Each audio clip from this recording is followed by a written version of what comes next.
Четвертый день ремонта в старой квартире оказался самым непродуктивным. С утра мы просто выносили мусор, и Костя тащил все тяжелое, а я все, что полегче.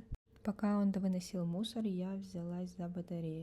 На ней 4 слоя краски, и растворялись они очень неохотно. Растворитель очень сильно пах, я попробовала надеть маску, но она не подходила для такого. Сначала я наносила все очень тоненьким слоем, и это вообще не помогало.